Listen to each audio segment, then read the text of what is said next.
Good evening, everyone. I'm Lisa Braxton, President of the Greater Boston section of the National Council of Negro Women, GBS NCNW. We are so pleased to be a partner in tonight's program. It aligns with our mission to lead, advocate for, and empower women of African descent, their families, and communities. We invite you to learn more about us. Follow us on Facebook, Twitter, Instagram. I put our website and social media info in the chat. And if you like what we're doing, you're welcome to join us.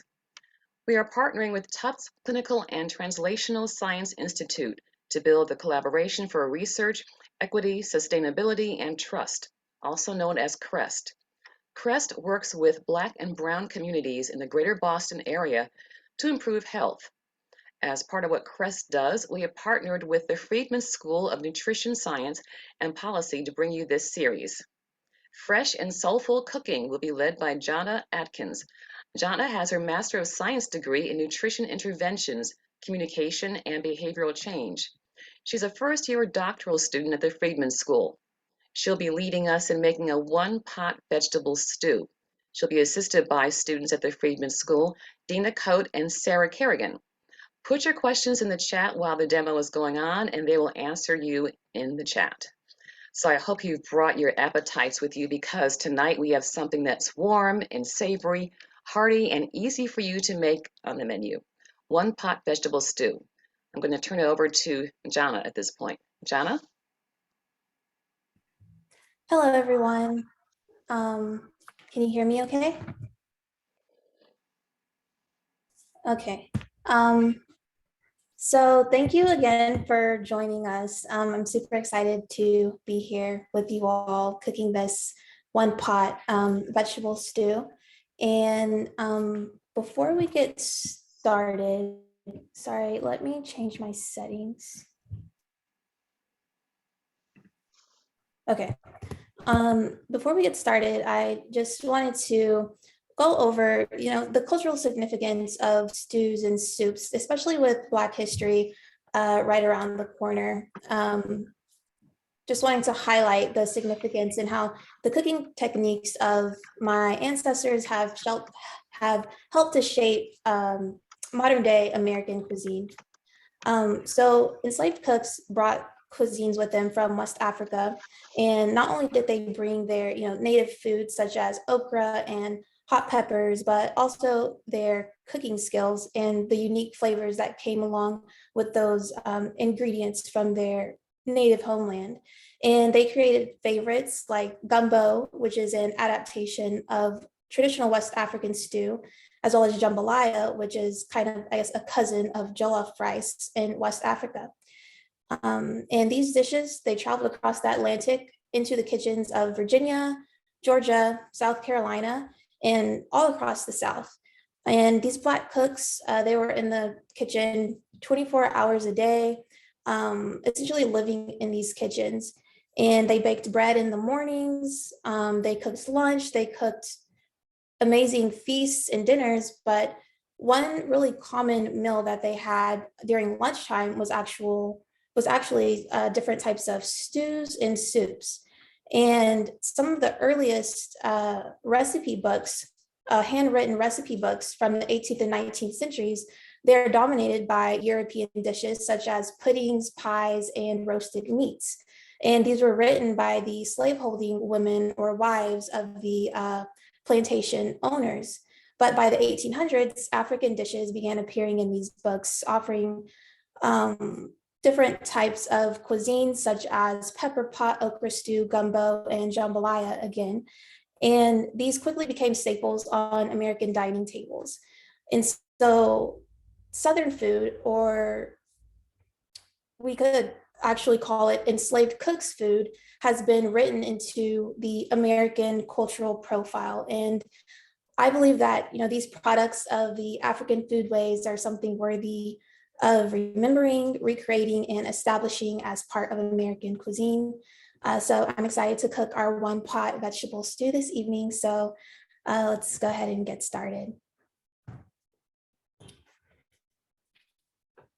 I'm just going to adjust my camera. And I will be using my iPad. The recipe is on here, but just as a disclaimer, everything has been, desanitized, or sanitized, sorry. And so before we get started, the first thing that you're going to want to do is actually, of course, wash your hands. So I will wash my hands.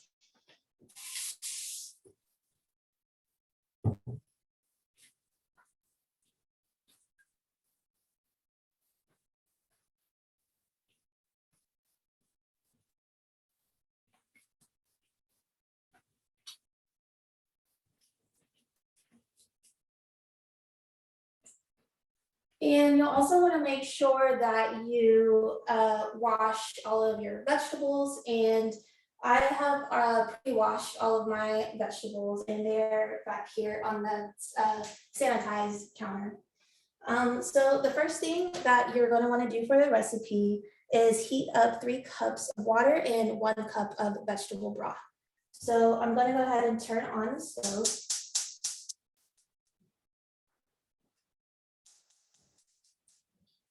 And here's my 1 cup of water.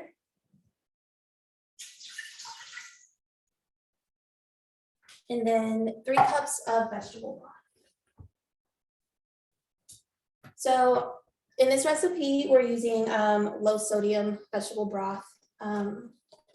Just to make sure that our dish is heart healthy, because excess sodium can contribute to high blood pressure, which can lead to heart disease.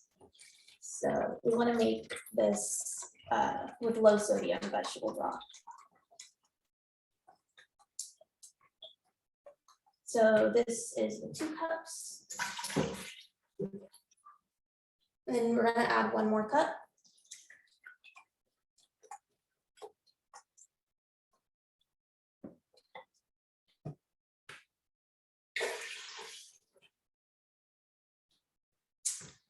And now we're just going to let that come to a boil.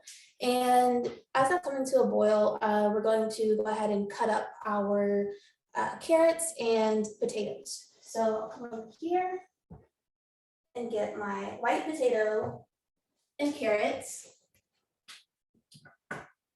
So in this recipe, we're using, these specific vegetables and ingredients.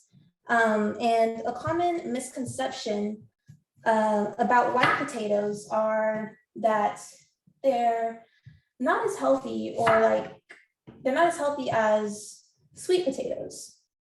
And actually, white potatoes and sweet potatoes are pretty similar in their nutrient content as far as like the carbohydrates that they provide. Carbohydrates are very important for our body's energy needs. But one way that sweet potatoes and white potatoes do differ is like in their potassium content. So for example, sorry, we have something in the chat.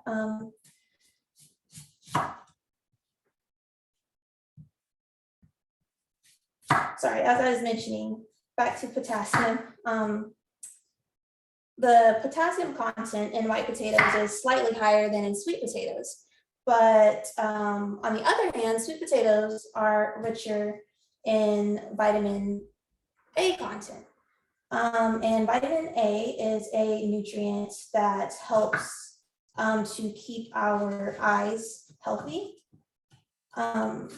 So if you look at it that way, it's hard to say, are sweet potatoes actually healthier? Are white potatoes actually healthier?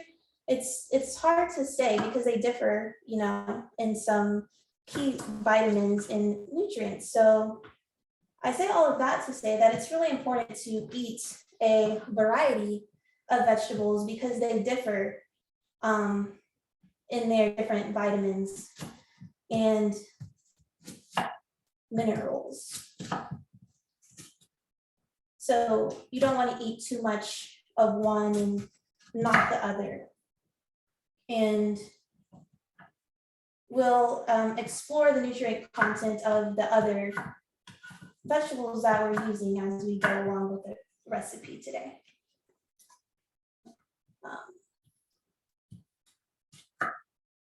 So I'm just going to finish cutting up this white potato.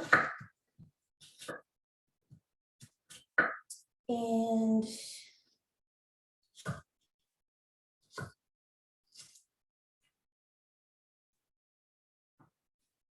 this recipe calls for the 2 cups of white potatoes. So I think I'm only going to use half of that potato because this is actually more than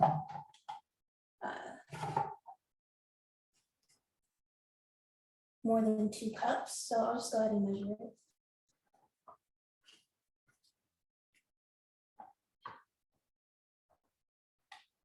So this is our 2 cups of white potatoes. And I won't add it to the broth mixture just yet because it looks like it's still just getting heated. So we'll go ahead and we'll cut the carrot. Let me move, I'm going to move this excess white potato to a bowl so I can properly cut the carrots.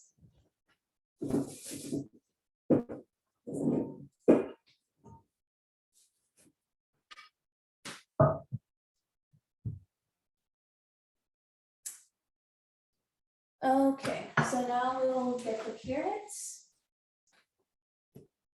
And just like sweet potatoes, carrots are high in vitamin A content, which I'll mention again is important for eye health. And they also are rich in fiber, or a good source of fiber, like many vegetables.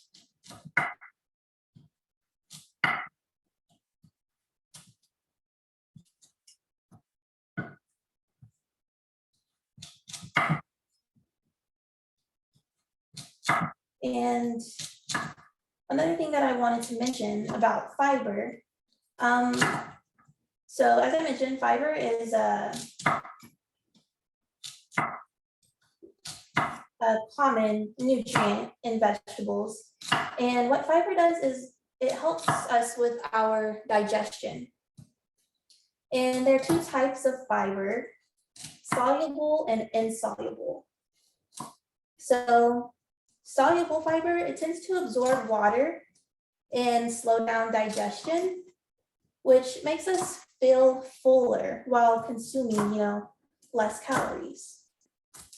An insoluble fiber, it adds bulk to our stool, helping it to pass through our bodies easier and facilitating regular bowel movements. So now we've got our carrots all cut up. We need 2 cups of carrots.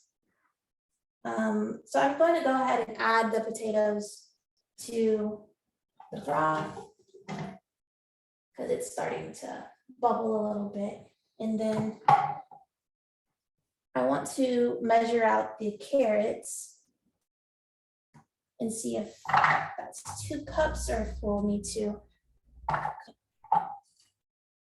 bit more.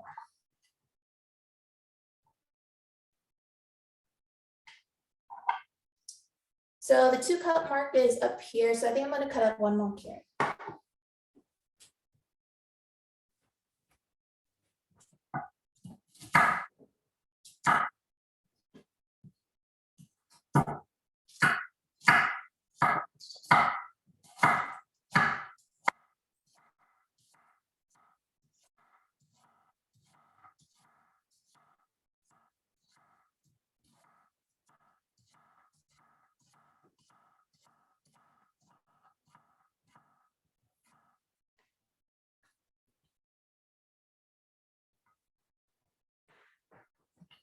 Now let's see if this makes 2 cups.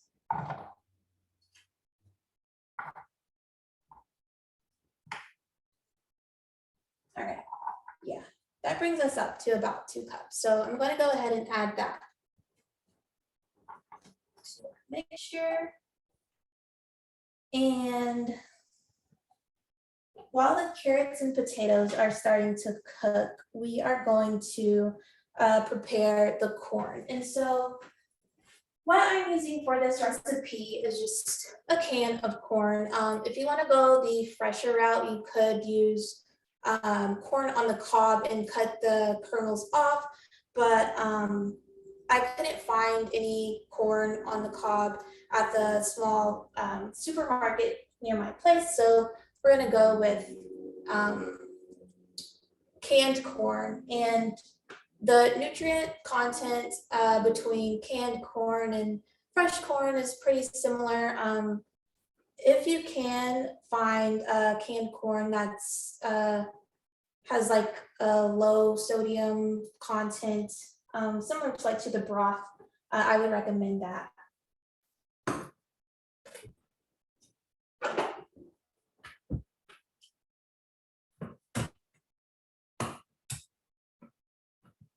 And so, as I was mentioning earlier, while I opened the corn, this recipe can incorporate several different ingredients. You can substitute the corn for a different vegetable that you may like, such as green peas. And for example, if you were to substitute green peas, you would be getting a different nutrient content, because as I mentioned, you know, the nutrients in different vegetables vary. So for example, 1 cup of yellow corn, 1 cup of yellow corn contains about 5 grams of protein, while green peas contain about 8 grams. And protein is important for providing our cells with structure, transporting nutrients, and contributing to proper immune function, among other things. But green peas, on the other hand, have less calories. So it's kind of up to you. You really can't go wrong with what vegetables you choose to use. Vegetables are great as far as their like fiber content goes and all the vitamins and minerals. But for this recipe, we're going to be using corn. So I'm going to go drain the water off of the corn.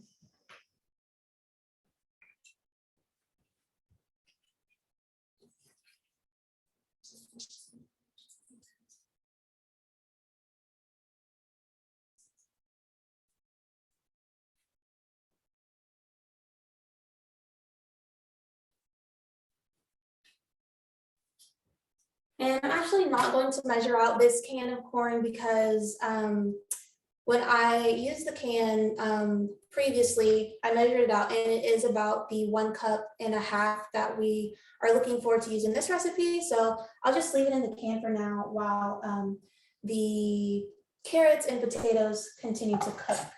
So I'll just set the corn aside for right now. And I'm going to mix this a little bit. See if we can get it going.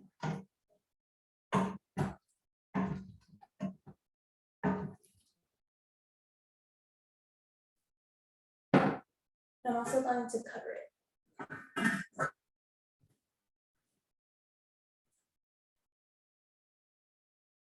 Okay, so next I'm going to cut up the squash, summer squash. And this recipe calls for 4 cups of summer squash. And there's different varieties of summer squash. The ones that I've chosen are zucchini and just a yellow squash. And these two these two varieties together, they provide, they're good sources of vitamin A and vitamin C. And vitamin C is vital to our body's healing processes. It helps to form blood vessels. Vitamin C also helps to form the cartilage. in our muscles and the collagen in our bones.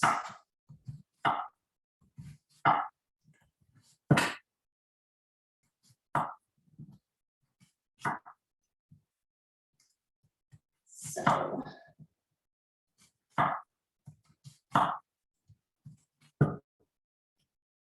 then we want to cut our squash into chunks.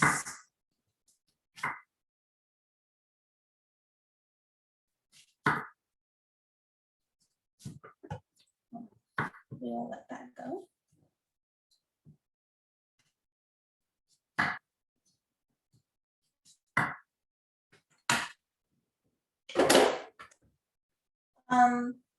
And while I'm cutting up the squash, another thing that I forgot to mention about corn, it's not anything that's necessarily specific to the nutrient content of corn itself, but a fun fact about corn and its agricultural history. So the corn planter was actually invented by an African-American farmer back in the 1830s. His name was Henry Blair, and his patented corn planter resembled like a wheelbarrow with different rakes protruding out of the bottom to kind of make the holes for the corn to go into and be planted. And Henry Blair, he was actually the second African-American to get a US patent.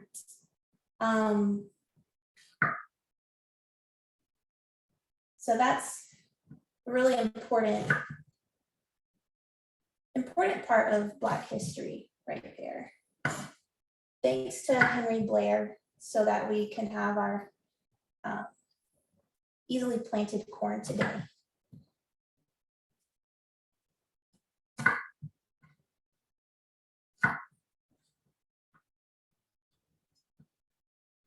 I think this is starting to make some noise, yeah. So I'm gonna turn it down so it'll just simmer a little bit.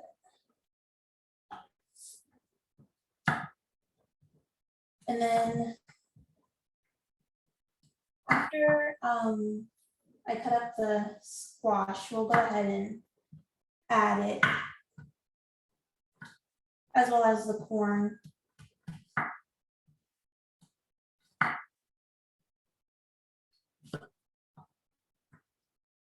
And hopefully I didn't cut up more than 4 cups, but we'll see. And if I did, it's okay, because there's always room for leftovers.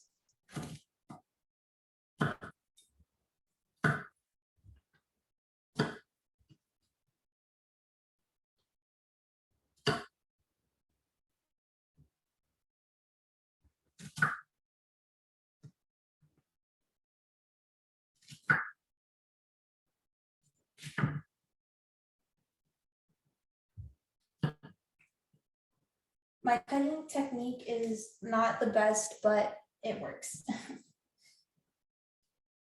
All right, so this one. All right, now we want to measure this out.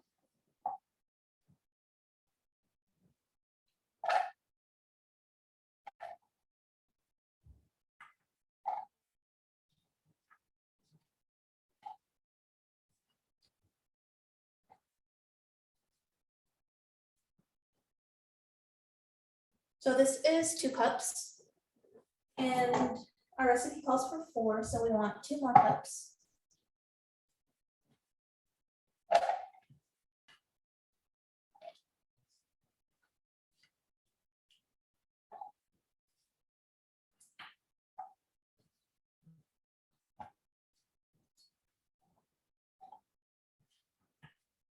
think this is going to be just about right.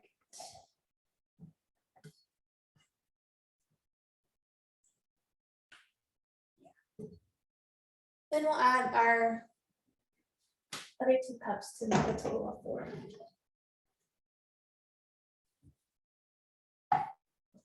And then our 1 can of corn, which is approximately equivalent to the 1 1/2 cups of corn that the recipe calls for.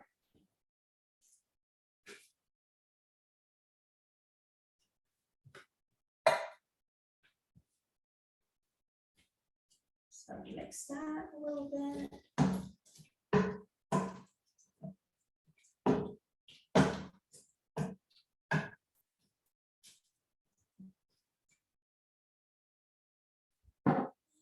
I'm gonna put the top back on. So while that's simmering, we will go ahead and get the onion ready and the hot pepper, the red hot pepper, as well as the garlic and scallions. So here is the 2 cloves of garlic, onion, our Fresno red pepper, and a stalk of scallions.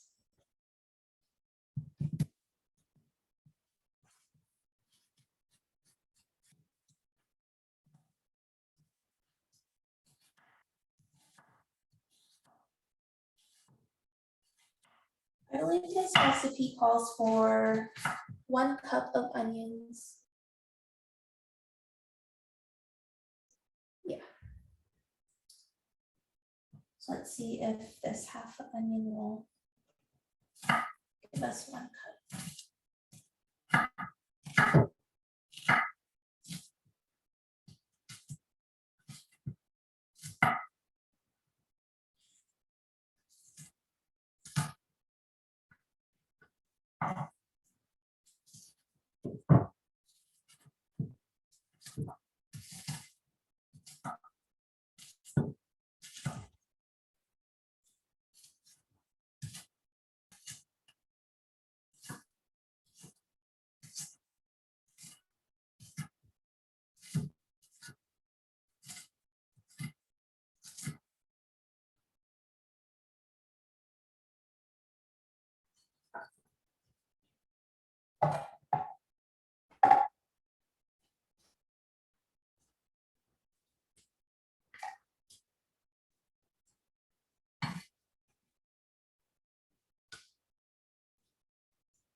Making a mess.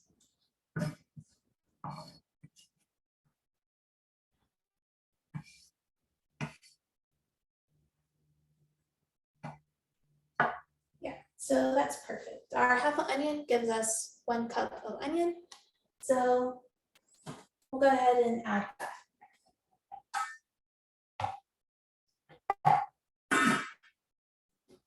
And I'll mix it.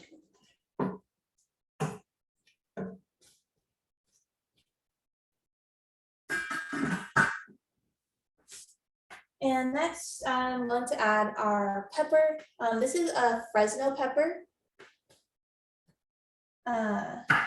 which is also rich in vitamins A and C.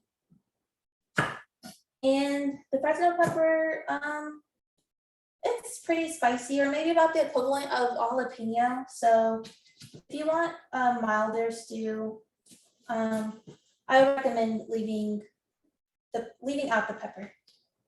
But I like spicy foods, so I'm going to add the pepper that the recipe calls for.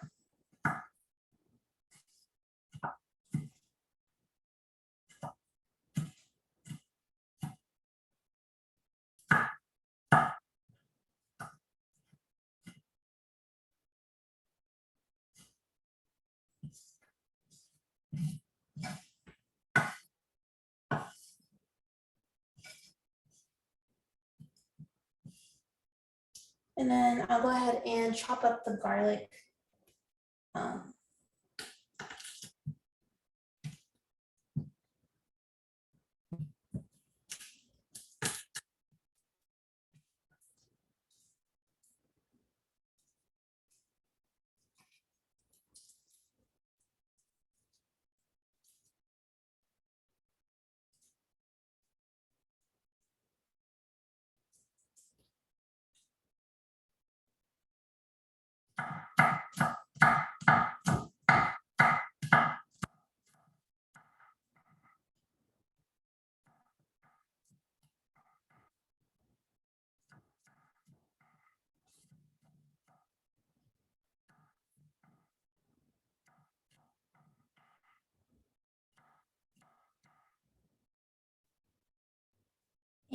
lastly, our scallion.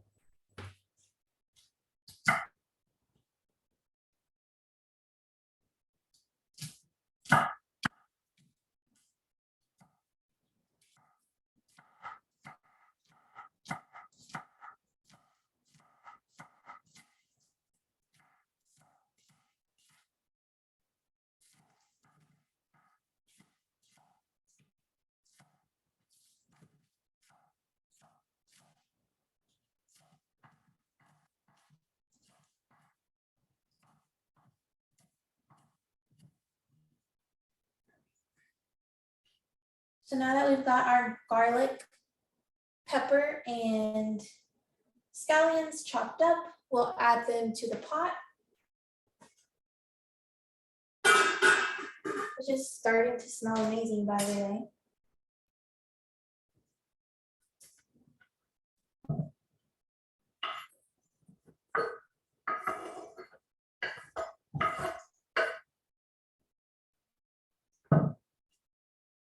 And at this point, since we're adding all the seasonings, you'll also want to go ahead and add your 1 teaspoon of thyme.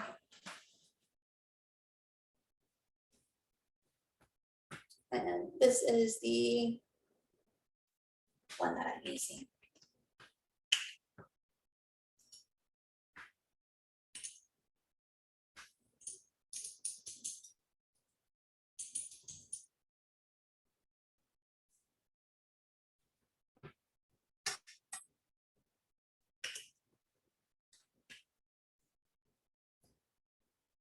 So now we're going to let that simmer for about 10 minutes. And then the last thing that we'll want to add is our tomato. So I'll go ahead and get that and slice it up so it can be ready.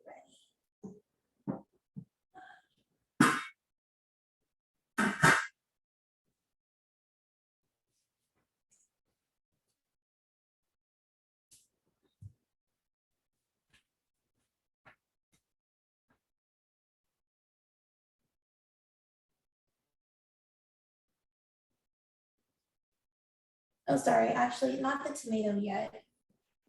While that's simmering, since this is a stew, we want it to become a little bit thicker. And the way that we're gonna make this stew thicker is by using butternut squash puree. The recipe actually calls for, I think 4 chunks of squash to be blended in a blender and then put back into the pot. But just to make things simpler, we're gonna go with this canned puree for the thickening. And back in time, what was used to thicken stews was actually okra. And okra is a vegetable native to West Africa, and it was one of the vegetables among many of the different vegetables that enslaved cooks used to prepare delicious stews. So okra was used as the thickening agent instead of, canned puree, squash puree. And I just think it's amazing that, my ancestors used the resources that they had to, make the different types of stews and like okra gumbo that is really popular, especially in the South, really popular in today's American cuisine.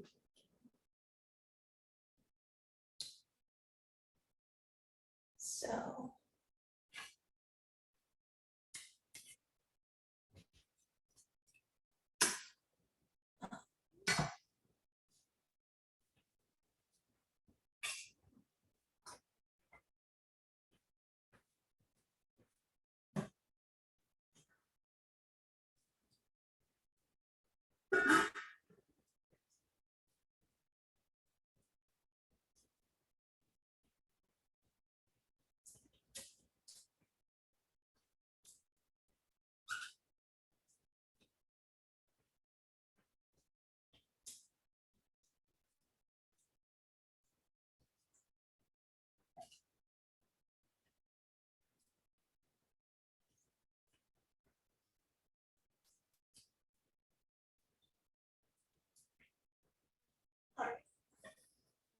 So now that we've got our thickening agent added, we'll let it simmer for about 5 or 7 more minutes. Once I mix it one more time.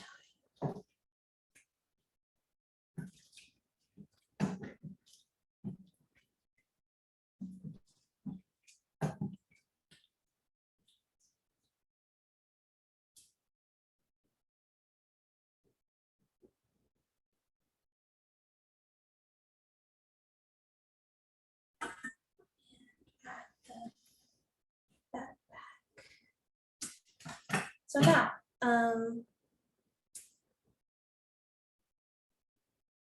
we can move on to the tomato. And the tomato, or this recipe calls for 1 cup of sliced tomatoes.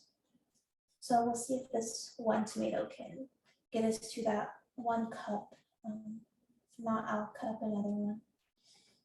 And tomatoes are also rich in vitamin A, just like sweet potatoes and carrots. And as a reminder, vitamin A, it's a nutrient that helps to keep our eyes healthy.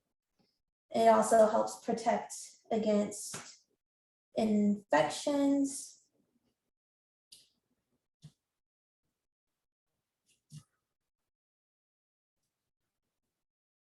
And in this last step, if there's any other vegetable that you want to add, so as I mentioned before, you can substitute a lot of these vegetables for something else, something that you might like more, something that you prefer. You could definitely do that. So like, for example, you could add spinach here at the end, any type of green leafy vegetable, mustard greens, collard greens, kale, spinach, just any of those. I know we've been talking a lot about vitamins A, vitamin C, fiber and digestion, carbohydrates, and one thing about green leafy vegetables, those are actually high in vitamin K content. And vitamin K, it helps with blood clotting, which is really, really important for wound healing after injury or a wound. So you want to make sure that you're getting the vitamin K that you need, because vitamin K deficiency could lead to delayed wound healing.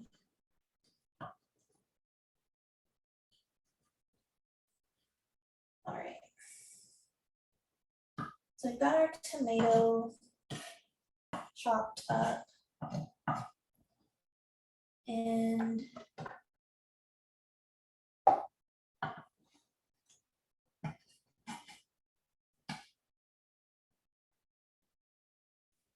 we'll see if it's about a cup.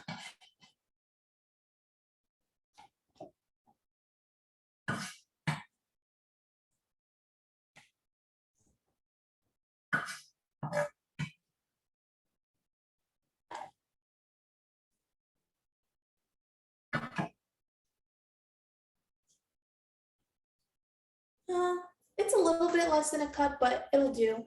The cup line is right there. So I'm gonna go ahead and add the tomatoes.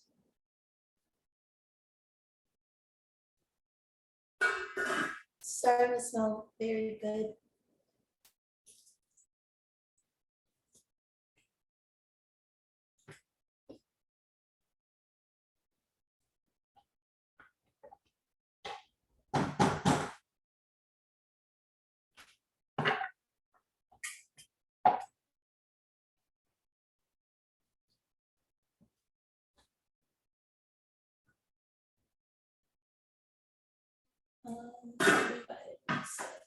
Some more.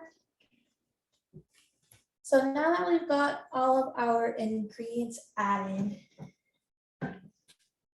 we just want it to cook for about 10 minutes.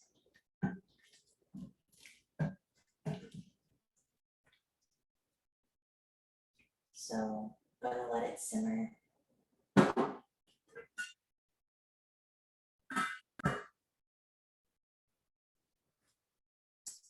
Um,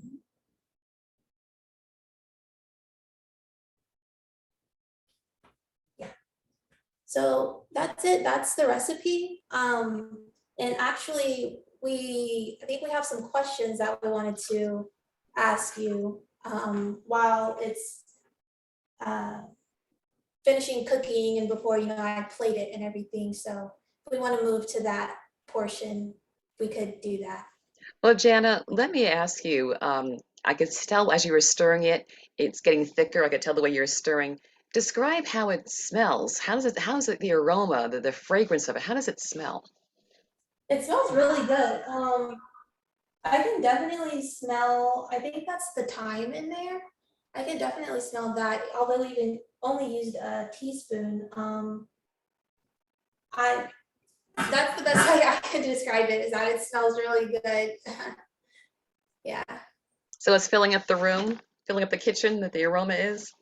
Oh, definitely. I had to I opened up the windows and closed all of the doors so I wouldn't smell up the whole apartment. But yeah, it's getting there. It smells great. It sounds like the kind of recipe that you can make a large batch of this and then serve it to your family or to your friends or whomever throughout the week. Absolutely, yes. So this recipe actually makes 8 servings. So I actually plan to share this with my household once we're done. We'll, feast on our vegetable stew.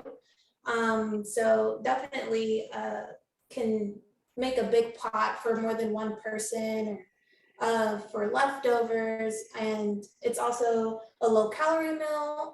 So it's about 100 calories per serving. And as I mentioned, this recipe, all the vegetables, they contain a lot of fiber. So although it is a lower calorie meal, you'll likely feel, it's possible that you'll feel full even off of that one serving, because of that fiber in there that helps with digestion and absorbing water and contributing to regular bowel movements. Very good. And one thing that I learned just watching you is the importance of having a sharp knife. Oh yeah. Because when I'm cutting through my potatoes, it's like I'm jackhammering with my knife, my dull knife. But I can see that having the sharp knives and sharpening your knives makes it so much easier. Absolutely. And I apologize for my cutting techniques. I'm not, a professional chef, but hopefully I got the job done. Oh, yes, you have. And question, can you serve this over brown rice or quinoa? I'm sorry. Can you serve this stew over brown rice or quinoa? Oh, absolutely. And that would actually, increase, your fiber intake, as well as getting some whole grains into your um, diet. So that would be good. Mm-hmm. There's another question. Is there any difference in flavor if she adds all the vegetables at the same time, or do you recommend following the recipe in the order that things are in the recipe? Um, that's a good question. I'm not for sure about the flavor, but I do believe if you were to add all of the vegetables at one time, the textures might be different. Like they might cook differently. So, for example, like the potatoes and carrots were added first because they typically take a longer time to cook than like the squash or like tomatoes, which are really high in like water content. So sorry, I don't have an answer to the flavor, but as far as the texture goes and how undercooked or overcooked the vegetables would be, that definitely matters in the sequencing of adding ingredients. And we have another question. Can you talk a little bit about picking healthy seasonings and how much is good for you? Um, that's a good question, and I apologize, I don't have an answer to healthy seasonings. If any other panelists know the answer to this question, that would be great. I'm not for sure about that one. Well, that is a tough question. So that's something, unless the other panelists know, we can explore that.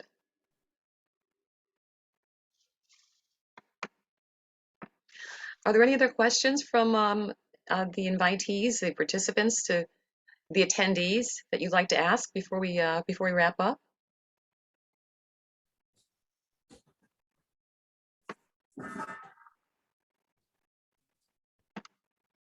One thing I've done, I've used cornstarch to thicken. But you were saying use the pureed squash. That's what you used. Now, is that Yeah. better for you than cornstarch? Um, I would say I believe it would be Hmm. because with adding the butternut, the pureed squash, you're actually adding in, basically another variety of a vegetable, of a whole vegetable that contains all of those vitamins and minerals, all the nutrients, as opposed to cornstarch, which I'm not super familiar with cornstarch, but I don't believe it contains all of the same vitamins that a vegetable would. Right. I'm just looking at the comments in the chat. Someone is recommending using green leafy herbs like parsley and cilantro. Yeah, that would be great. And as I mentioned, like green leafy vegetables, they're great sources of vitamin K, which help with blood clotting. So yeah, that sounds great, like a great option. So I just want to read to you some of the comments that were made because I think you've done an outstanding job. Well, And in addition to your doctorate, you could also become the host of your own television cooking show. I think you're all set for that. But someone says in the chat, I'm getting hungry. Another one says, I can't wait to try it. Another one, what a great story about Henry Blair, inventor of the corn planter. yeah, amazing. So I think what we're going to do now is we're going to take a poll, a fun poll for all the attendees to see if we can test your nutrition knowledge. So I'm going to launch the poll. Just give me a second here. And you'll see it come up on your screen.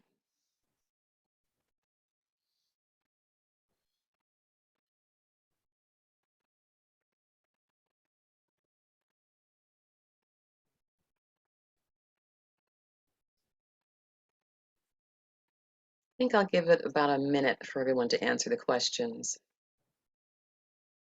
Sounds great.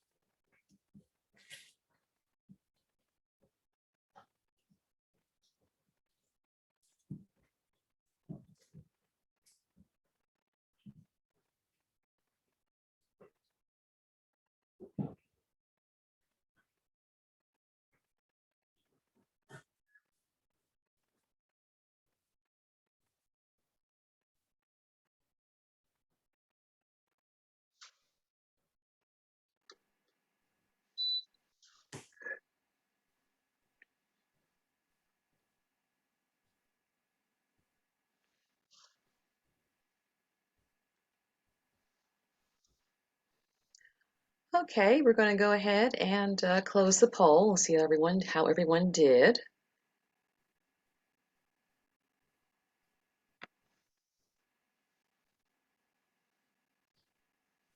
Do we see the results? It's my first time doing a poll, so I'm not really sure if I did it correctly. Yes, we See the can see results. the results. Oh, good. Good, you can see it. Great. Okay.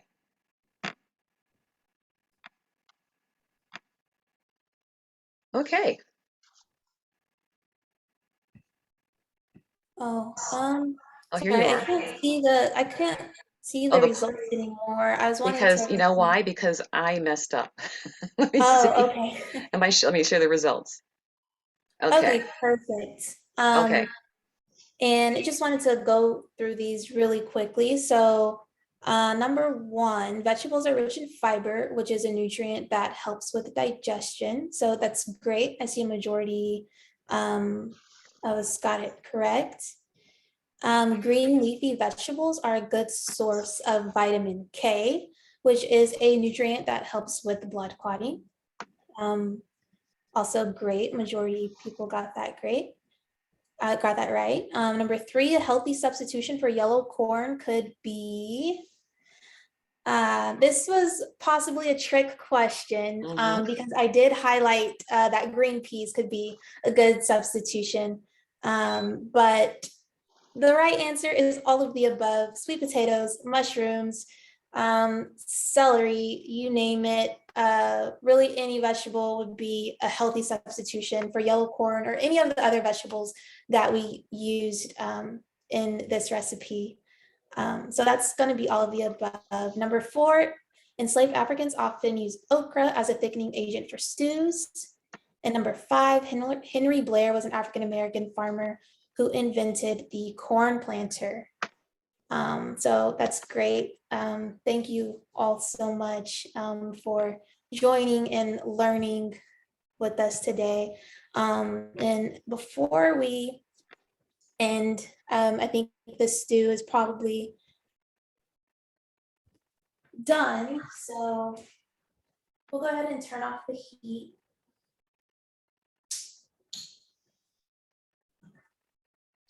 And actually remove it from the heat, because removing it from the heat will actually help it to thicken some more. Okay. And I'm going to get my bowl.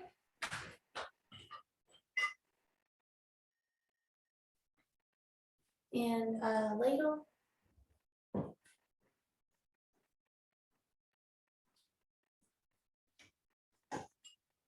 Wow, it looks really, really thick. It is, yeah. Oh, that steam coming out of that.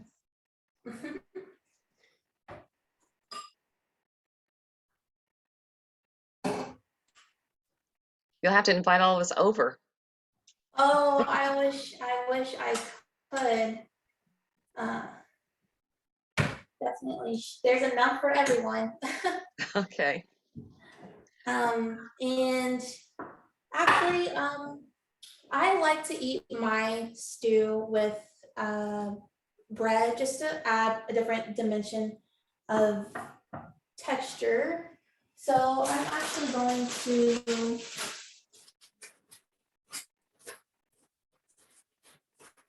add just a small slice of a baguette.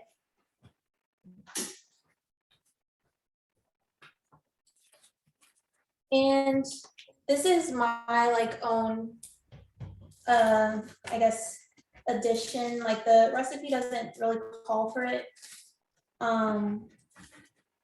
But as you know, we've been talking about, eating healthy and all the vitamins and minerals and nutrients that come with the vegetable stew. But eating healthy isn't just about, how much energy you consume or how many calories you consume.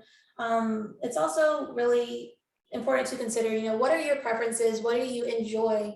And, can those things be enjoyed in moderation while still, having a healthy meal? And so I'm going to add a small slice of bread to mine.